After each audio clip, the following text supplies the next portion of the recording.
Like sands through the hourglass, so are the days of our lives.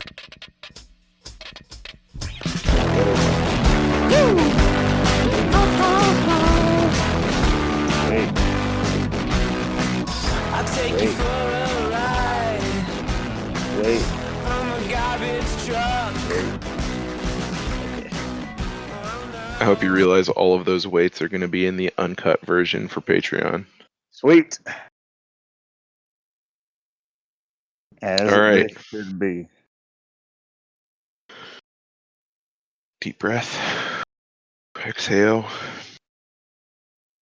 Welcome, everybody, to the October 24th, 2020 edition of Weisscast. I am your host, Aaron Weiss, alongside the Milledgeville Mamba himself, Bryant K. Stinson. Merry Christmas, everybody. Until all a good night. It's almost Christmas, man, and you know what?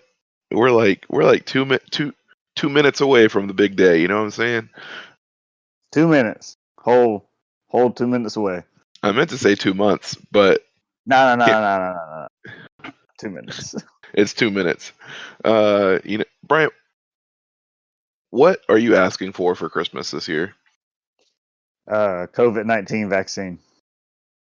Aren't we all, brother? Maybe Santa will come through. So Santa comes through with that COVID-19 vaccine. But really, I'm asking for a new Switch Pro controller. Mine's been through the ringer. I don't know what happened to it. Like, literally, I don't want to point any fingers, but I might. But I'm not going to on this podcast. But I just say, I did not break it. Nice. Okay, but enough about my controller woes. This, of course, is Weisscast, where each and every week on your favorite podcast service, Bryant and I talk about the nerdy news that we think you should know about. If you like that, be a part of the show at patreon.com/Weisscast, where you can ask your questions that you want to be aired on the podcast. We haven't ever had anyone write in still. It's kind of hurting my pride, but there's a first time for everyone. Also, Patreon supporters get the show earlier and uncut. Thank you to our Patreon producer, Chronoslinger. Yee. If you don't have any change to toss our way, no big deal. You can catch this show each and every Saturday on... I meant to change this to Sunday. Each and every Sunday on podcast services around the globe. Housekeeping for you. All right. Next week is our guest episode. Oh, Lord. Where we talk about a list. And I told you guys a couple weeks ago on Instagram to talk about what the list is going to be. And that is the Desert Island video game list. Bryant, are you stoked? What, I thought it was going to be the top 10 favorite type of Christmas cookie list. Bro, it's got to wait for Christmas. Oh. We got to wait till December for that. Okay. All right. I was about to say I was real confused, but Desert Island game, huh? Yeah, not Desert Island game, you know? Okay. Desert Island game. Got it. Yeah, exactly. I'm ready. Once again, this week's episode is sponsored by Weiss Camera Action, but we'll get to that later. For now, let's begin the show with what is, and forever will be, from around the web.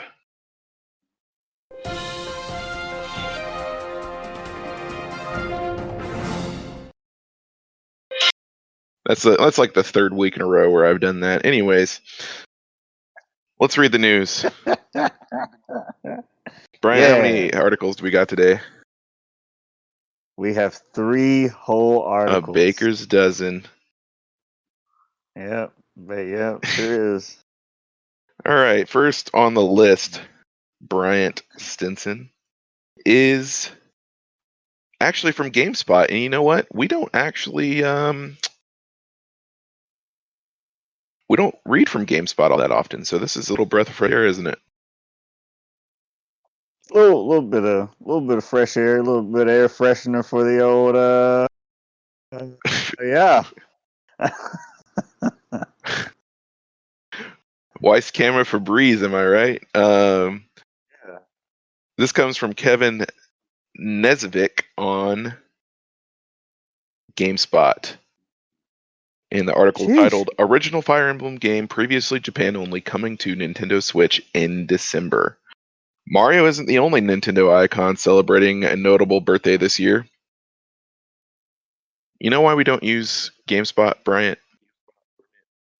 What's that? Because they have autoplay ads that just interrupt you in the middle of your sentence, and that's very annoying. So this will be the first and last time we use GameSpot. Mario isn't the only Nintendo icon celebrating a notable birthday this year. 2020 also marks the 30th anniversary of the Fire Emblem series, and Nintendo is commemorating the milestone by officially localizing the first Fire Emblem game for Switch. The company announced that it is bringing the series' Famicom debut entry, Fire Emblem Shadow Dragon and the Blade of Light, which up until now has never been released outside of Japan, to Switch in English on December 4th. In addition to full English text, Shadow Dragon and the Blade of Light will feature a few new modern conveniences, including a rewind feature that lets you skip back to a previous turn, as well as the ability to fast forward through animations. Nintendo has also added a save state function to the game. You can watch the announcement trailer for Fire Emblem Shadow Dragon and the Blade of Light below. It was auto-playing the trailer for me. As the first game in the series, Shadow Dragon and the Blade of Light established the framework for the future Fire Emblem games would follow. The game features more than 50 unique characters who you'll need to tactically maneuver around a map to defeat opposing armies. It was also the first title to feature the series' hallmark permadeath. If one of your characters should fall during battle, they'll be gone permanently. Sheesh. Fire Emblem, Shadow Dragon, and the Blade of Light will not be added to Switch's online NES library, but rather will be released as a standalone purchase in the Switch eShop. The game will cost $6. That's not bad. That's not bad at all. I literally was telling my roommate yesterday that if it was under $20, I'd be getting it day one. Nintendo is also releasing a 30th anniversary collector's edition that costs $50 and comes with an assortment of physical goodies on top of the game download, including an NES instruction manual, an NES style box, and game pack art piece, and a 222-page art book. You can learn more on our Fire Emblem pre-order guide. Much like Super Mario 3D All-Stars, however, Shadow Dragon and the Blade of Light will not be a permanent release. Nintendo says the game will only be available to purchase until March 31, 2021. Yeah. Big news. Not bad. Big news for Nintendo fans. Big news. It's bigger news for Fire Emblem fans. Like, yeah. My roommate AJ is very excited about this because he's been on Fire Emblem ever since they started bringing them or localizing them for an English audience, and it's one of his favorite series. And the fact that they're bringing this game over is huge, and it's only $6. So, like, of course, I'm gonna get it. I've always wanted to step into the Fire Emblem series, and this is a great entry point, I think. Did you not play Three Houses? I did not. Yeah, I've thought about getting it many times, and then I've been like, thought about getting it many times, and then I was just like, oh, nah. But this would be a nice entry into the series to just kind of see. So I was wondering when I first saw the news. I saw it on Twitter, on the Nintendo of America Twitter page. They posted the announcement about it, and I was like, oh, that's really cool. And I was like, how much is this going to cost? If it's going to cost a ton of money, like Nintendo typically does with its games, I'm going to pass. But now that it's only $6, I think I'm going to dip my toe in the water. Permadeath, though, man, that's a mechanic that you really do not see in video games anymore. That's true. I can't think of any game that I've personally played that has permadeath. I guess technically all roguelikes have permadeath. or at least Rogue Legacy does. Mhm. And there's like a workaround to where you can like, if you like pay some coins or something, you get the same castle. I don't know if you've ever played Rogue Legacy, but it's a roguelike Metroidvania. Yeah. It's a lot of fun. I think it first came out and was popularized or popular on the Vita, and then came to consoles, and then eventually it made its way to Switch, and that's where I have it, actually. It's a lot of fun. I mean, roguelikes aren't typically my cup of tea, but it's fun. Yeah. So it'll be fun to kind of just go through this and to see kind of what there's. I'm sure it'll be a nice little hefty game and a decent little investment to be able to kind of immerse yourself in. So I think it'll be fun. It'll be a fun little introduction to the Fire Emblem series for sure. So Yeah, and I mean, the art looks good. Like, yeah. at first I thought it was a Super Nintendo game, which it's a late Famicom game. But yeah, when I saw this yesterday, I saw it on Reddit and I thought it was a joke.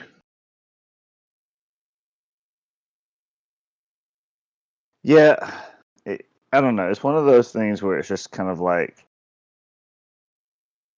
so many anniversaries coming up and all these different things, and I know that like retro is in and has been in for a really long time. Kind of nostalgia is a key kind of selling point right now, and I think that with all of that, you want to capitalize on that as best as possible. And I think that it's probably really hard for companies to release games right now, because of coronavirus and trying to get the man hours and stuff together to be able to do some of those things. And some developers, some companies are able to make that work. Some aren't.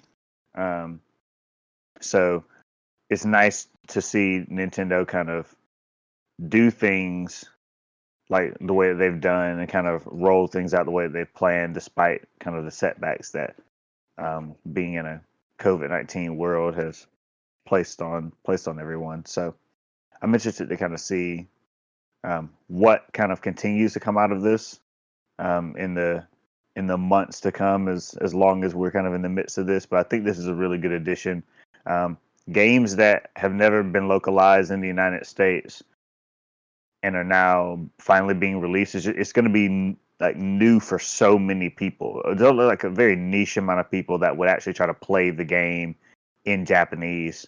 They would wait for an American localization before they dive into it. So I think it'll be really cool. I think we're going to see things about this Fire Emblem game that we've never really seen before, despite the fact that it's been out for such a long time. So it'll be a nice thing for people who love video games in general to be able to be a part of that. Yeah, I agree. And all that's left is Mother 3. So That's never happening. that's never happened. Well, That's never happening. it might.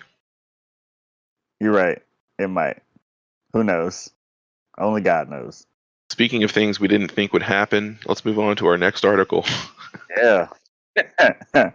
I mean, I knew it would happen, but this article is from radiotimes.com, somewhere that we've never, ever, ever looked at. And it's Radio Times, which means this article is probably not about video games, because it's not about radio either. But it is about time, and it's about time for The Walking Dead to officially end. This article by Radio Times, through Radio Times, is written by Morgan Jeffrey about The Walking Dead. And it is officially official. The Walking Dead will come to an end in 2022 after 11 seasons. AMC announced today that the franchise's flagship series, very key there, flagship series, which premiered in 2010, will draw to a close following an epic 24-episode final season. The first 12 installments will air next year, followed by the final 12 in 2022. However, as one door closes, another door opens. The cable network has also ordered 2 new Walking Dead spinoffs, one focusing on popular characters Daryl, played by Norman Reedus, and Carol, played by Melissa McBride, and a new anthology series expected to delve into the backstories of familiar characters. This will leave 4 Walking Dead shows on air, including Fear the Walking Dead and the forthcoming The Walking Dead World Beyond, while a series of spin-off movies featuring Rick Grimes, played by Andrew Lincoln, are also in development. Walking Dead will next return to AMC in the US on the 4th of October to air the episodes originally planned as its 10th season finale, delayed due to COVID. 6 episodes will be added as a bonus that were announced in July. Season 11 will then follow in late 2021 and 2022. So, this is really, really big news for the world of television. I mean, The Walking Dead has been, despite its ups and downs, has been a banner carrier for kind of what has been a golden age of modern television. The Walking Dead was really at the beginning, one of the shows at the very beginning of all this, along with shows like Mad Men and Breaking Bad, and those types of shows were all arguably and interestingly enough all done by the same network. The Walking Dead has been a kind of banner carrier and has been around for a decade now. We've had a decade of The Walking Dead through ups and downs, different showrunners, tweaks to the original story here and there, but it's finally coming to a close. The Walking Dead comic book ended a couple years ago, and they have since done a few. I think I say a few. They've actually done only one kind of standalone issue following a character, but the series itself has been concluded in the comic form, and that had been going on for over, I want to say 12 or 13 years. And so, despite the fact that The Walking Dead was at one point beloved and watched by many and had since kind of fallen off a little bit, this will be, I feel like this will be and should be something that people tune into, considering the impact that it's had on television, the fact that there have been people who have been acting in one role for over a decade in this show who are still on it. It's huge, and the story has just kept going, and it's so different now from the comics that we really don't know how things are going to end up. Yeah, this is huge. I know you and I, Aaron, we've both been big Walking Dead fans. I kind of kept holding on. You moved on to less green pastures, but The Walking Dead has been a show that I think has been beloved by many, and it's kind of sad to see that it's finally coming to an end. What do you think about that?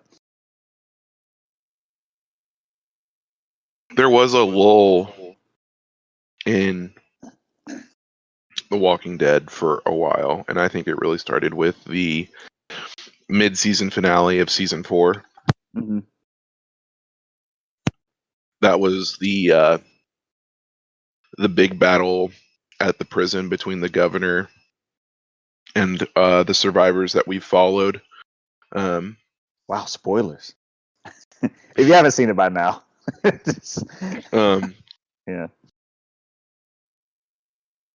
That was when it went really downhill for me, and that was when I dropped off. I've been told by both you and others that it really picked back up a few seasons later when Negan came to be, Mm-hmm. and it's kind of stayed on a high since.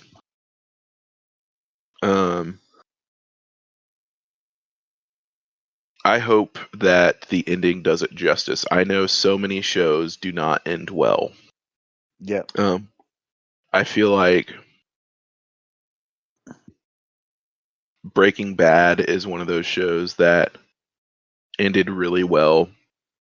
But it's like spiritual successor / sequel prequel thing, Better Call Saul.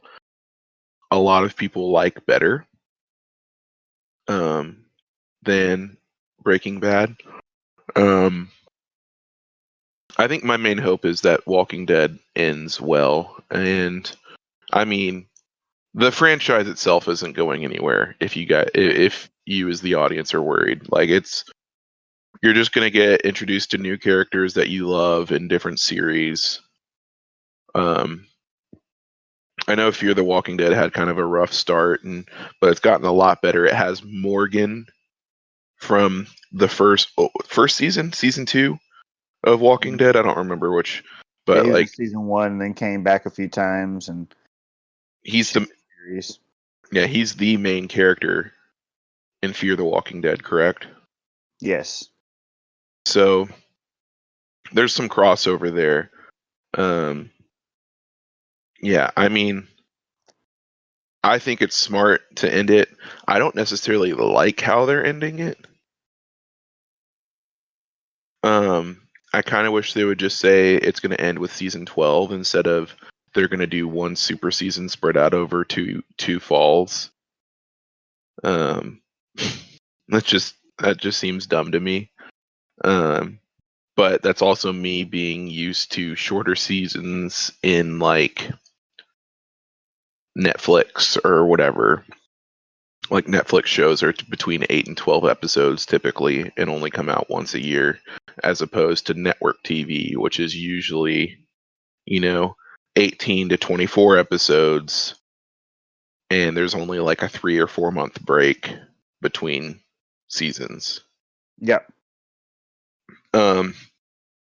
Yeah, the way they're splitting it up just seems weird to me, but yeah, I who knows, maybe I'll catch up and tune into the last couple seasons. Yeah. I definitely will be watching the last couple of seasons. I just want to see how they end it. They're getting to the last story arc that existed in the comics. I'm just wondering how it will play out. How certain elements of the story will play out for certain characters. Kind of given what's already been announced and things like that. So yeah, so it'll be interesting to kind of see how everything shapes up. Because go ahead. Oh, I was just saying, yeah. Oh, okay, yeah. See, I think one of the interesting bits is I remember in the very beginning of the iterations of the comics, Robert Kirkman stated that he would kill off Rick Grimes.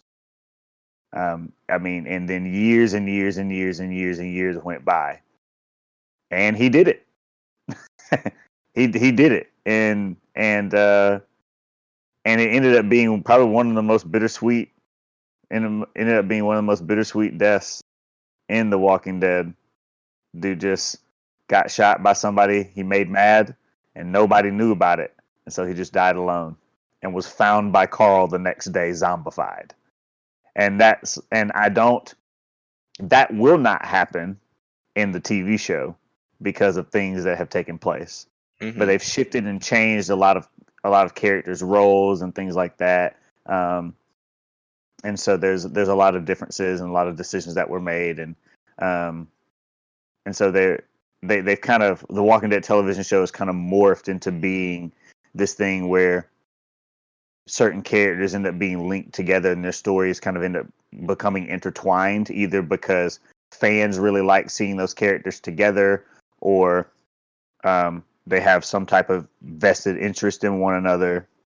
And so it's really interesting to kind of continue moving forward and see how all of those things play out. So a lot of characters have gone and done different television shows and been gone for a little while and then have come back. And so there's just a lot of ebbs and flows and differences. But one of the most popular, most recognizable, most well-loved and well-watched television shows, really kind of the last of its era of the last 10 years, is coming to an end, which is bittersweet. But I think if you would ask enough people, they probably say it's probably about time. It's been running for so long. So yeah. And we've talked about this before, how we like kind of miss the weekly episodic Mm-hmm. show. And I mean, people would talk about new episodes of show, like of a show, like at work or at school, long before Walking Dead. But I mean, in our lifetime, Walking Dead was really like one of the first bigger budget, high quality shows that people would talk about. It paved the way, in a sense, for Game of Thrones. Mm-hmm. Because and I say that it did that because the showrunner of Walking Dead approached HBO with his pitch, Mm-hmm. and HBO turned it down. And then HBO was like, "Oh shoot, I passed up on a huge hit." And the next one that he thought would be a hit was Game of Thrones, and they did not pass up on that. Yeah. Obviously, that was a huge cultural phenomenon for 8 years Yeah. as well. So, um, yeah, it really started this trend of big budget TV shows, and I think we're seeing that trend shift now to more big budget, either anthology series or like mini series, um because a lot of people really liked things like Watchmen on HBO, just a really high quality one-off season of shows. And I think miniseries are kind of the future. Like, they start well and end well. Typically, they don't have time to mess up. Yeah. uh, and it's cool to know that an anthology series of Walking Dead is coming out. So, I mean, uh, American Horror Story, they've Yeah. been doing the anthology series for almost as long as Walking Dead's been out. Um, and some seasons are better than others, but it's like rarely ever the same people in each season, right? Yeah. Very well. The same actors will typically reprise different roles, but Hmm. typically speaking, yeah. They've since started doing some different things. They've done some crossovers between two different seasons. I think they recently did a crossover between two different seasons of American Horror Story, which I think was fairly successful. Hmm. So, and once you get a kind of a cult following of people who love what you do, it's easier to kind of kick on from there and continue to make good stuff. So, Hmm. yeah, it's been a good run with The Walking Dead. It's going to be a blast. Those last 24 episodes, I think it's going to be really good. It will probably be the classic Walking Dead where it starts off very explosive and then starts to dip and then gets to a point where you're just like, what in the world am I watching? And then it ramps back up and then it's fun again, which is kind of the typical Walking Dead season. I mean, yeah, like mid-season is usually like right. There's like a explosive first 2 or 3 episodes, kind of dips a little bit. Mid-season, it picks back up for a couple episodes, dips again, and then the last couple episodes are just high octane. Yeah. So here's hoping that that's what we're given, or they just really crank out the quality and every episode is stellar.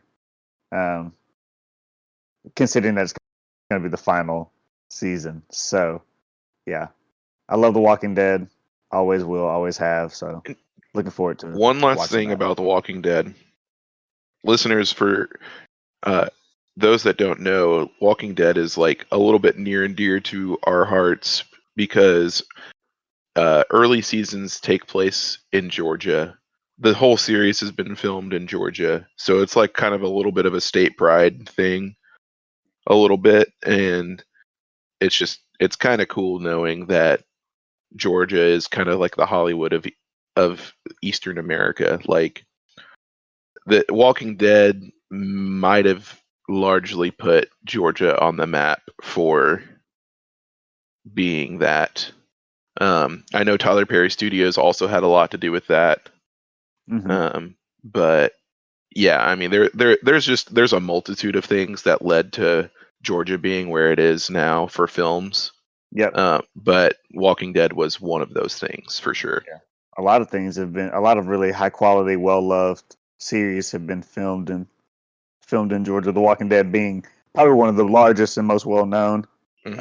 Stranger Things is right up there as well. It was filmed in Georgia. Of course, you have Pinewood, and so you have all of these different movies. A lot of Marvel films were filmed in Georgia through Pinewood and stuff like that. So there's, a lot of state pride. So hopefully they don't suck it up at the end.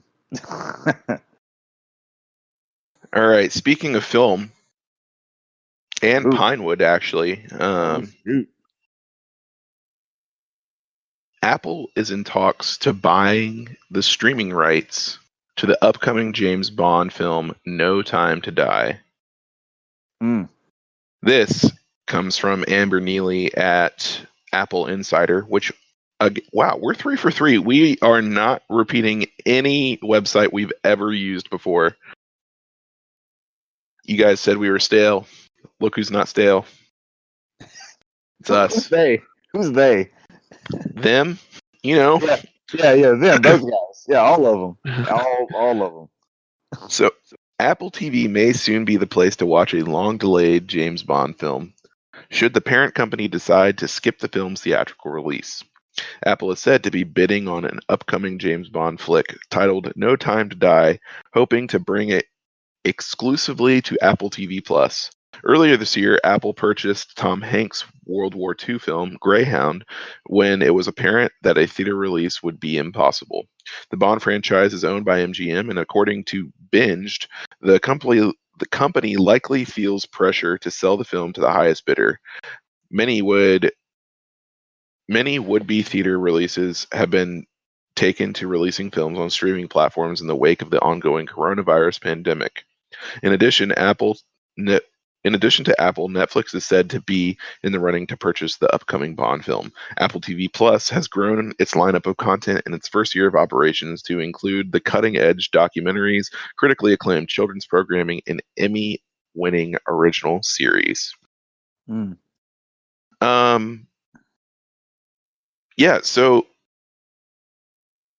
I think a lot of movies are in the same boat as James Bond, No Time to Die. I personally would rather see it not on Apple TV Plus. Mostly because I'm not a subscriber. I have a 3-month free thing, but by the time it's released, I probably will be up. Brian, what do you think about big movies making deals with streaming services? Yeah, you do what you got to do to make your money. I think the hard part for people will be, I think people are willing to go to a theater to watch those big budget things. I think it may be harder for people to justify spending the money to watch it at home. I think that's one of the difficult parts. It also makes it difficult when you are given, one of the things we talked about, I mean, months and months and months ago, was kind of how the streaming wars has played out, needing to have the right streaming service to watch whatever you feel like you need to watch.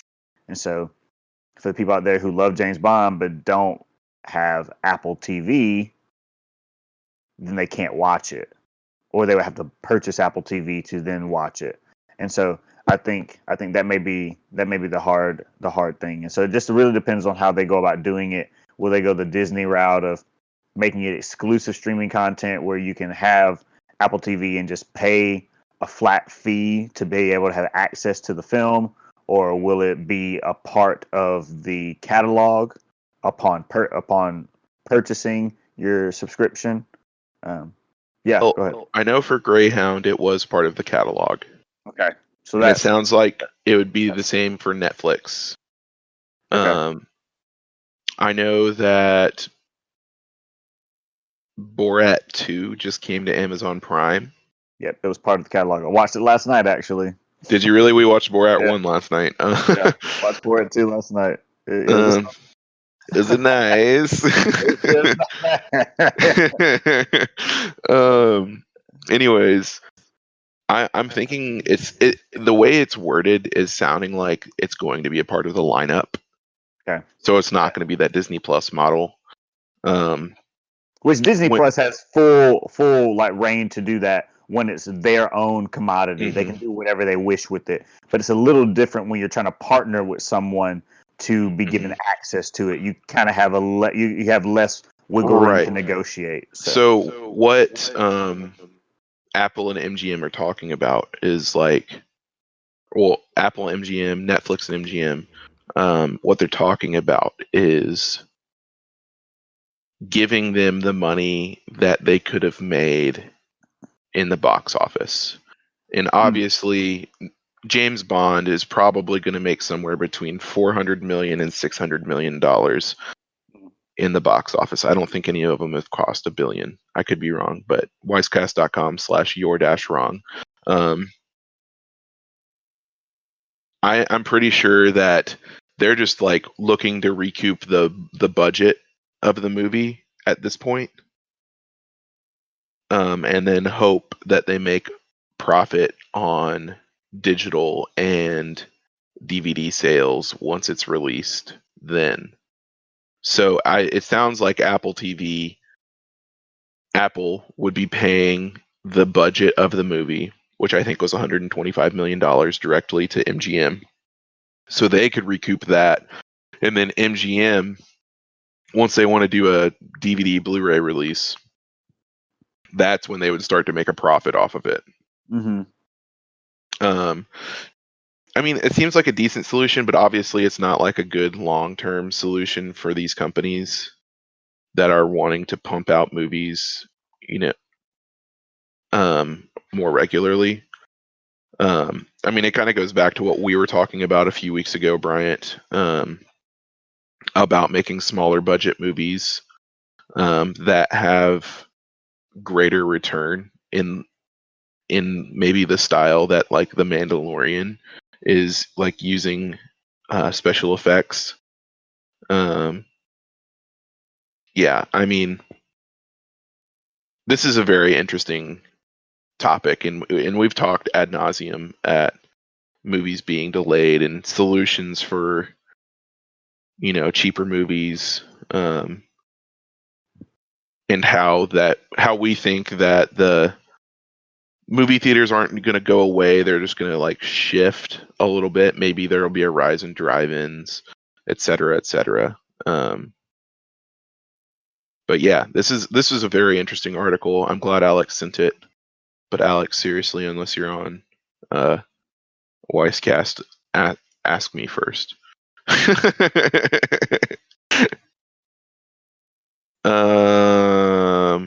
Hey Bryant, before we move on to whatever it's called, 20 questions, let's hear a word from our sponsor.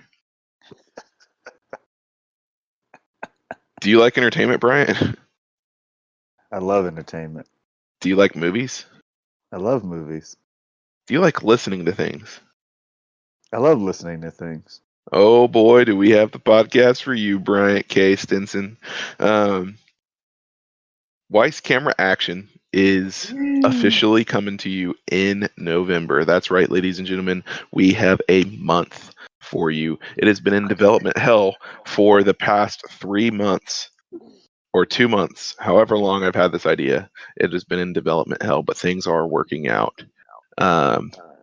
Stay tuned to your favorite podcast service for Weiss Camera Action.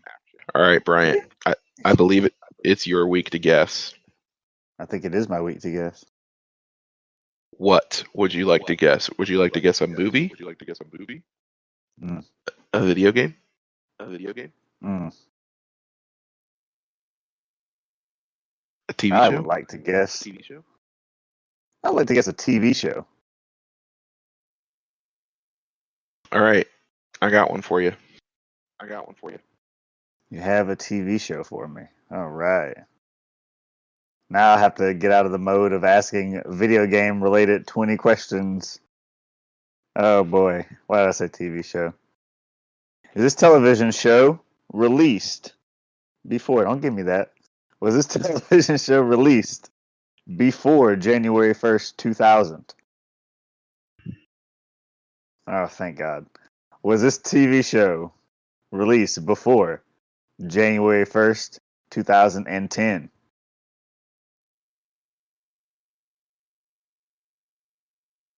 Unknown. 1 second, looking it up. What? No, it was not. I didn't know the exact date. So okay, so it's a later show, so it was released after. Okay, so I gotta narrow this down though. Was this television show released before January 1st, 2020? Yes. Sweet. So it was released. So was it released after January 1st, 2015? No. All right. So in between 2010 2015. For clarification, it started between then. It could Started. have run longer than. Yeah. That's Okay. fair. Um. So released in between 2010 2015. Correct. Is the show currently still on the air? Um. Let me check. It might have. It is not. Not currently still on the air. Okay. Not currently still in the air. Um, hmm. Was this show released? Was a show released via cable and not a so was it so was it so was it did it initially start on cable networks? Yes. Okay, cool. So not a streaming original then. Correct. Um, is this show animated? No. Okay, live action. Is it a superhero show? Yes. Oh, you hesitated there. It's a superhero show. So is it a CW show? No. Oh no. Is it an FX show? No. Dang it. So it's not Agents of Shield. uh Agents of Shield I think came out on FX. Um so it's a superhero show. Live action. Not CW though. Because I could have just figured it out from there. Dang it. Does this show exist within its own mini universe that features crossovers between other shows like it?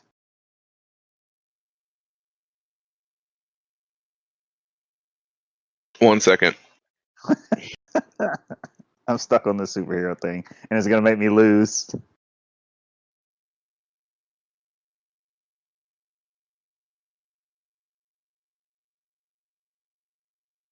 I've got to see if it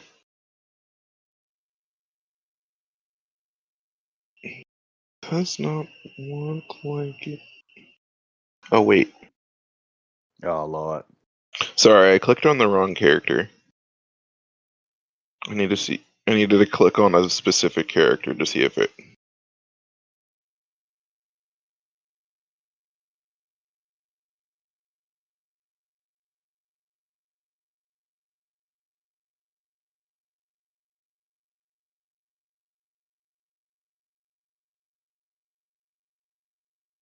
I'm going to say no. Okay.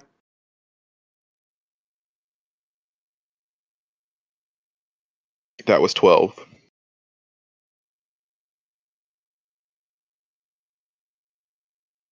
Okay. Is the protagonist male? Yes. Okay.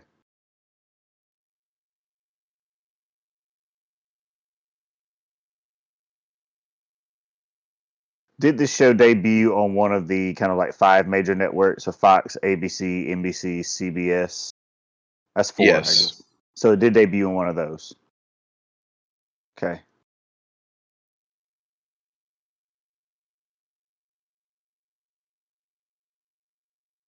It's about a superhero? Is the show about, does the show center around one character? No. So the show centered around a group of characters. Yes. Okay. That's 14. Yep. Not currently on the air. Did the show have any spinoffs?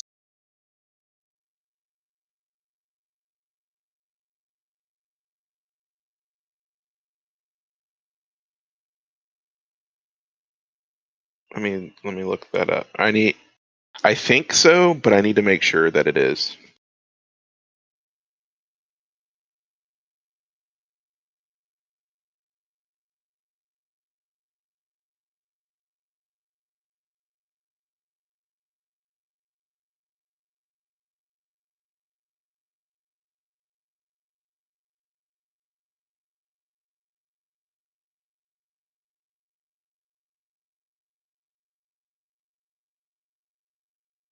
Bum bum bum bum bum bum bum bum bum bum bum bum bum bum bum bum bum bum bum bum.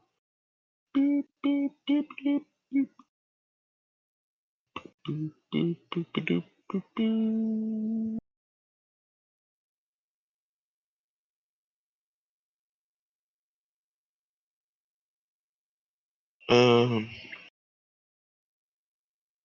All right. It does not look like it is the thing I was thinking of is a spinoff. All right. Sweet. I'm ready for a hint. Your hint is one of the main characters. Wait, sorry.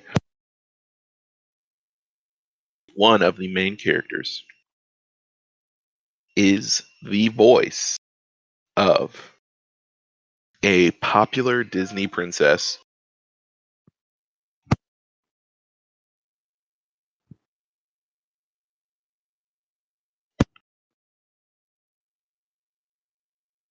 One of the main characters is the voice of a popular Disney princess.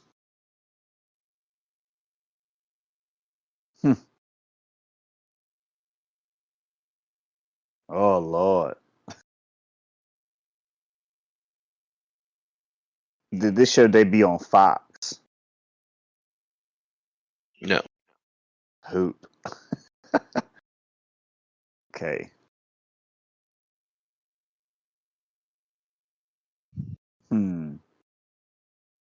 So, superhero show. Is it a DC show? No. Is it a Marvel show? Yes. I'm just going to go for it. It's Gonna go 18, I for it. believe. I'm just going to go for it. Is the show Agent Carter? No. Dang it, I lost. All right. Give it to me. The show was indeed Agents of S.H.I.E.L.D. You It counted was it up. Agents of S.H.I.E.L.D. Yeah. Oh, man. Originally airing September 23rd, 24th, 2013, and it just ended Yep. in August of 2020. Had 136 episodes and 7 seasons. It was Agents of S.H.I.E.L.D. It was hard to say if it crossed over with any other shows. It doesn't. It crosses over with the movies. It does, yeah. So it was hard to answer those questions. The Agents of S.H.I.E.L.D. crosses over with the actual cinematic universe. Although, Yep. like, they don't technically cross over, but they take place in the same kind of like cinematic universe, whereas the TV shows have their own kind of mini universe that exist that they don't cross over. So Yeah, but like even Agents of Shield wouldn't have crossed over with like Daredevil. Like, no, although that would have been pretty cool. dang, Yeah, I thought I had it. I was in the ballpark. you were, and then you counted it out for And I yourself. counted it out. Oh, heads and hands moment. Head and hands moment. Folks, that has been the October 24th edition of Weisscast. I, of course, am your host, Aaron Weiss. You can find me on Instagram and Twitter at The Weiss is Right. If you want to write into the show, find us on patreon.com/Weisscast, where you can write into the show for only $1 a month. You get the show uncut and a day earlier than everyone else. If you don't have any change to toss our way, that is okay.